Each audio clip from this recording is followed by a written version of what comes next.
আমরা অনেকে যে ভুলটা করি, আমরা খাওয়ার ক্ষেত্রে শুধু হালাল খুঁজি, এরকম অনেকে করে, কিন্তু অন্যান্য ক্ষেত্রে হালাল হারামের বাজ বিছান নাই। আমি একটু উদাহরণ প্রায়ই দেই, দেখবেন যে আমাদের বাংলাদেশের সরকারি অফিসগুলোতে তো ঘুষ চলে নাকি?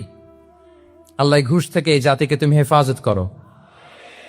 আচ্ছা, দেখবেন যে আমাদের বিভিন্ন সরকারি অফিসগুলোর মুসলিম কর্মকর্তারা তারা ওয়াইন খায় না।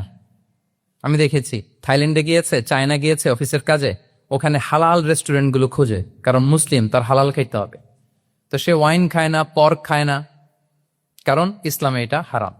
আবার অনেক হিন্দু কর্মচারী, সে আবার গরুর গোশত খায় না, কারণ কি তার ধর্মে ওইটা হারাম। কিন্তু এই মুসলিম কর্মচারী, হিন্দু কর্মচারী দুইজনের নির্বিশেষে মাশাআল্লাহ ঘুষ খায়। এরকম হয় না? দেখেন, মুসলিম ওয়াইন খায় না, পর্ক খায় না, তার ধর্মে হারাম। আমার হিন্দু ভাই গরুর গোশত খায় না, এটা তার ধর্মে হারাম। কিন্তু ঘুষ আবার দুই ধর্মে হালাল নাকি?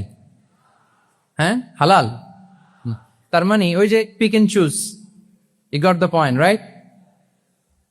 পিক এন্ড চুজ করেছে যে আমার ধর্মের এই নিয়ম আমি মানবো, কারণ এটা আমার জন্য খুব ফ্লেক্সিবল, এটা খুব ভালো লাগে।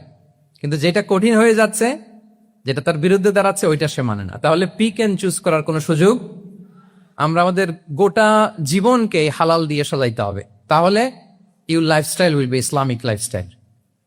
এই কথাটা কি বুঝতে পেরেছেন?